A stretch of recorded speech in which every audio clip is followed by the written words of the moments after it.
जय गुरु जी।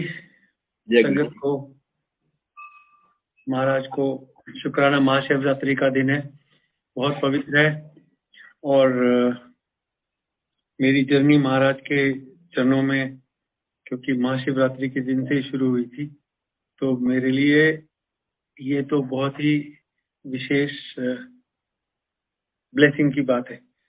अपना छोटा सा सत्संग महाराज से किस तरह से कनेक्ट हुआ उसके ऊपर करूंगा और मुझे 15 मिनट अंकल ने दिए हैं, तो 15 मिनट के अंदर उम्मीद करता हूँ मैं जो कहना चाहता हूँ कह पाऊंगा। जय गुरु जी। महाराज के बारे में पहली बार मैंने सन 2000 में अपनी एक कलीग से सुना था। उनको पता था कि मेरी बेटी की तबीयत ठीक नहीं रहती है और हम लोग काफी तरह से कोशिश करके भी उसको ठीक नहीं कर पाए हैं और हमें कोई रास्ता भी नहीं सूझ रहा था कि अब इसका क्या करना है। उस जमाने में हमारी कलीग हैं जो गुरु के पास आती थी और उन्होंने मुझसे कहा कि गुरु जी हैं, वो एम्पायर स्टेट में रहते हैं, बहुत पावरफुल हैं और वो आपकी बिटिया को ठीक कर देंगे। हम जिस कंडीशन में थे, हम तो कहीं भी जाते और हम यहाँ जाने के लिए भी तैयार हो गए। मैंने उन्हें बोला कि आप मुझे अपने साथ लेके जाइए। उसी रात को मैंने एक ड्रीम देखा जिसमें मैं अपने कलीग के साथ में किसी जगह गया हूँ, क्या जगह नहीं जानता, मगर एक दरवाजा खुला, वो अंदर गए और दरवाजा बंद हो गया और जो गेट पे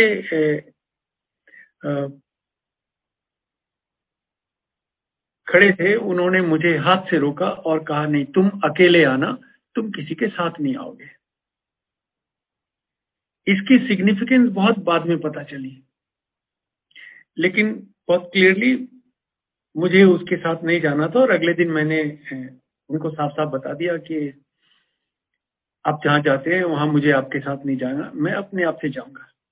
और फिर अपनी आंटी को लेता हुआ एम्पायर स्टेट के सामने से निकला और मैंने कहा कि यहाँ पे गुरुजी रहते हैं, वो बिटिया को ठीक कर देंगे, मुझे उनके पास जाना है, लेकिन मैं जाऊंगा जब मैं गुड़गांव शिफ्ट हो जाऊंगा।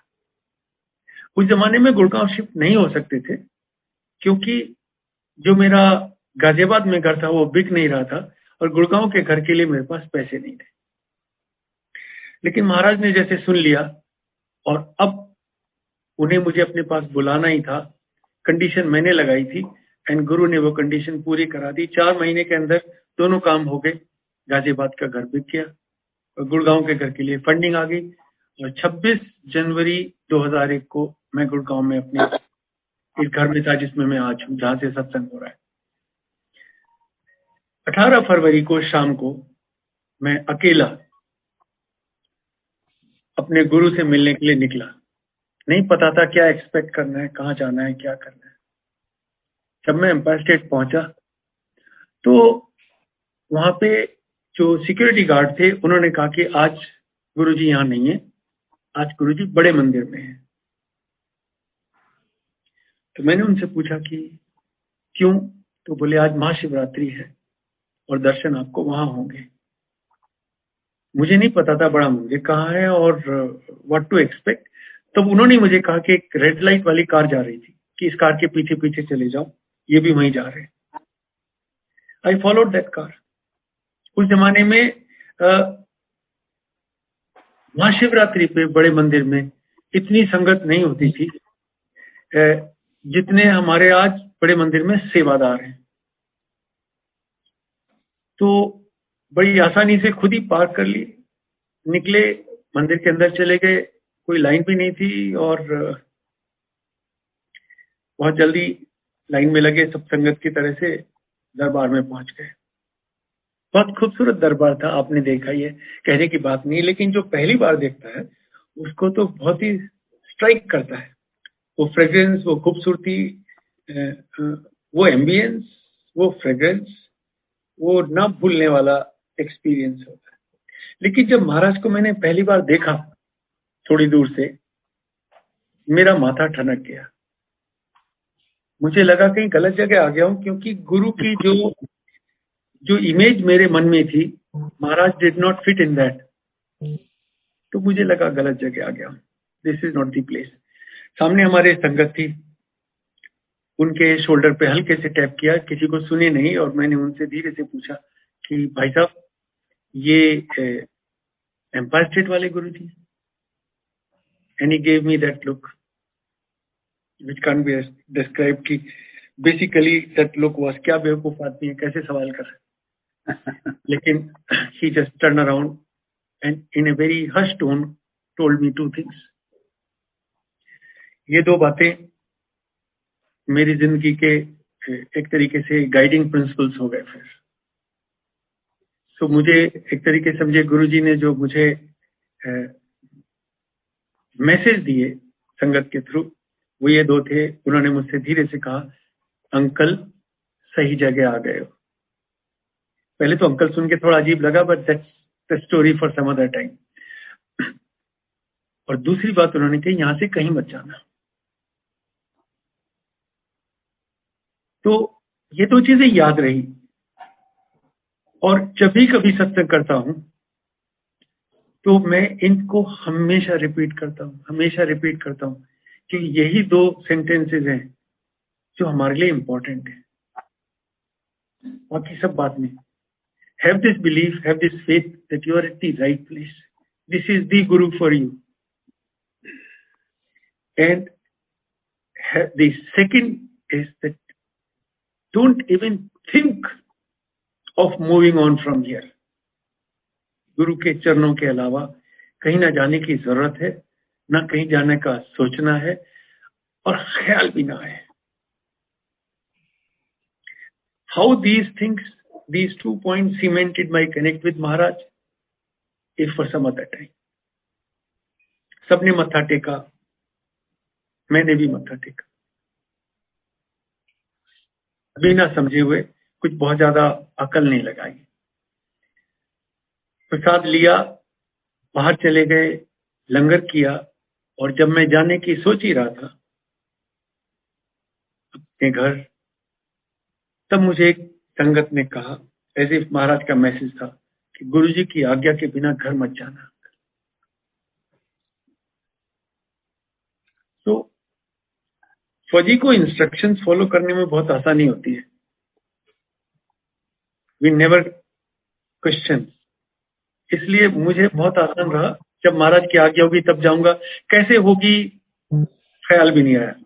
और इस चक्कर में पहुंचते पहुंचते सुबह के 2:30 बज गए। But that was the day, but connect नहीं हुआ। जब महाराज के पास हर सैटरडे को जाना शुरू कर दिया, तब ये जो दो बातें उस दिन सुनी थी, इनकी कीमत समझ में आई। एक शब्द चला वहां पे, एक तकिया भरोसा तेरे चरना का, बाकी सबे ढाया ढेरी। काफी सुनने को मिलता था, और ज्यादा पंजाबी नहीं समझ में आती थी, और समझने की जरूरत भी नहीं थी, क्योंकि जितना उन्होंने समझाना होता था वो तो वो आपको तमिल और तेलुगु में भी समझा देते। It makes no difference. In fact I have संगत who interact with me and they say कि आप जिस लैंग्वेज में बोलते हैं वो हमारी लैंग्वेज नहीं है। हिंदी का कख नहीं समझ में आता, बट somehow मैसेज डिलीवर हो जाता है, बिकॉज कनेक्ट तो लैंग्वेज से परे है महाराज से। उस दिन इस बात का समझ में आ गया था कि वो जो दो बात थी, सही जगह आ गए और यहां से कहीं मत जाना, का यह था कि यही गुरु है आपका। इनके चरणों का भरोसा मान के आपके जो दूसरे कनेक्ट हैं, जो भरोसे आपने इकट्ठे कर रखे हैं, आप उनको छोड़ो। क्योंकि गुरु आपकी जिंदगी में ऑप्शन नहीं हो सकते हैं, और जब तक गुरु आपकी जिंदगी में ऑप्शन है, तब तक आप भी गुरु की जिंदगी में ऑप्शन है। या तो आप गुरु के हैं या तो नहीं है। ये सेलेक्टिव कनेक्ट नहीं चलता। तो धीरे धीरे टाइम लगा, और उसके बाद चीजें छुटती गई। और ये एक तरीके से कॉम्प्लीमेंट्री है। जितनी दूसरी चीजें छुटती जाएंगी, जितनी दूसरी ढेरियां ढहती जाएंगी उतने ही गुरु से कनेक्ट गाढ़ा होता रहेगा। जैसे चाशनी में से पानी उड़ता रहता है और चाशनी गाढ़ी होती रहती है, आपका गुरु का कनेक्ट गाढ़ा होता रहता है। और जितना आप यहाँ वहां धक्के खाने लगते हैं उतना गुरु से कनेक्ट आपका डाइल्यूट होता रहता है।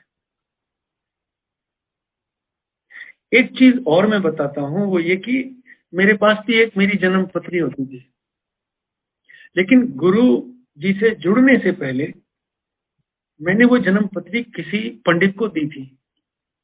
वो पंडित जी उस जन्म पत्री को लेके भाग गए और फिर मैंने उसको देखा नहीं, और फिर मैं गुरु जी से जुड़ गया तो दोबारा बनवाई नहीं। और बाद में समझ में आया कि महाराज को तो इन चीजों पे न केवल विश्वास नहीं है, बल्कि he will not be very pleased अगर कभी आप किसी पंडित के पास जाके ग्रहों के चक्कर में पड़े। और जब सत्संग सुने जो कि महाराज ने अपने एम्पायर स्टेट में दरबार में खड़े होके संगत से करने को बोले, उनमें एक दो सत्संग ऐसे भी थे जिसमें आप अगर पंडित के पास गए, आपने जन्मपत्री दिखाई, then Guruji A will be upset with you and B eventually will tell you कि इससे कुछ नहीं होना, बिकॉज ग्रह तो वो बताते हैं जो उनका असर हो रहा है या होने वाला है, लेकिन गुरु उस असर को चेंज भी कर सकते हैं, रीराइट भी कर सकते हैं, और आपको वो दे सकते हैं जो ग्रहों से ना दिया जा सकता ना लिया जा सकता। इसलिए एक तकिया भरोसा तेरे चरणा का, बाकी सभे ढाइयां ढेरियां। खाली ये कहना कि महाराज मैं आपके पास हूं, आपके चरणों में हूं, और बाकी ढेरी नहीं ढही तो फिर कनेक्ट नहीं होता। इसलिए धीरे धीरे करके दूसरी सारी ढेरियां ढह गई। इन ढेरियों में और भी बहुत सारी चीजें थी, उनमें एक कर्म कांड भी था। महाराज से कैसे जुड़ा जाए, क्या प्रोसेसेस अप्लाई की जाए, कौन सी बुक पढ़ी जाए, किस तरह का फास्ट रखा जाए, किस तरह का कुछ भी किया जाए, ये भी ढेरियां हैं, वो भी ढा दी। क्योंकि गुरु से जो कनेक्ट है वो फिर स्पिरिचुअल लेवल पे इन मेटेरियलिस्टिक प्रोसेसेस से, रिचुअल से, चीजों से बिल्कुल परे है। एक सत्संग तो मैं कंटिन्यू करता रह सकता हूं, लेकिन 15 मिनट में महाराज का गुणगान करना तो पॉसिबल नहीं है। मैं आपको एक तो कभी मौका मिलेगा फिर सेवा करूंगा तो फिर सुनाऊंगा, लेकिन मैं एक चीज पे आपको, I will leave you with this just one thought. Maharaj को खुश करने के लिए कुछ करिए मत। ये चाहे वो आप लोग खुद भी कर रहे हो, इस तरह का आसन, उस तरह का दरबार, इस तरह का स्वरूप, इस तरह का हार, इस तरह की माला, इस तरह की ड्रेस, कुछ नहीं। महाराज से कनेक्ट होने के लिए ए बाकी सारी चीजें छोड़ दीजिए और भी fall in love with him if possible. प्यार करना आता है, हम अपने बच्चों से करते हैं, घर से करते हैं, पैसे से करते हैं, दोस्तों से करते हैं, अपने आप से करते हैं, जरा सी तकलीफ हो जाए भागे फिरते हैं, तो प्यार करना तो आता है। सो मैं उम्मीद करता हूं कि you just fall in love with him, fall in love with him madly, like he is your beloved, like he is the love of your life, like you have nothing left for anybody else at all once you have delivered yourself to him. Surrender तो महाराज से मांगने से नहीं होने वाला है, वो भी एक बहुत अजीब सा कनेक्ट है। सरेंडर तो महाराज को मानने से होगा। मेहंदी हसन की एक गजल थी, उसकी 2 लाइनें मुझे हमेशा याद रहती, और वो मैं आपको सुनाता हूँ कि खुदा करे कि मोहब्बत में वो मुकाम आए, किसी का नाम लूं लब पे तुम्हारा नाम आए। आप किसी का भी नाम ले लो, आप कहीं भी चले जाओ, कुछ भी करो, मत्था तो महाराज के चरणों में टिके। यानी खुदा करे कि मोहब्बत में वो मुकाम, you fall in love with him so madly कि आपको महाराज के अलावा कुछ दूसरा दिखे ही नहीं। संगत में भी महाराज दिखे, दरबार में भी महाराज दिखे, अपनी आंटी में भी महाराज दिखे, अपने बच्चों में महाराज दिखे, और अपने खुद में भी महाराज दिखे, क्योंकि आप भी तो वही हो जो वो हैं, और एक दिन वही हो जाओगे, उसी में तो मिल जाना है। तो आप गुरु के हो जाओ, गुरु आपके हो जाए, उसके बाद में बाकी सारी चीजों को रहने दीजिए। These are only the tools to get to him, but once you are with him you don't need these tools. Maharaj से जुड़े रहिए, महाराज से प्यार करिए, महाराज की शरण में रहिए और खुश रहिए। इस प्रार्थना के साथ में जय गुरु जी।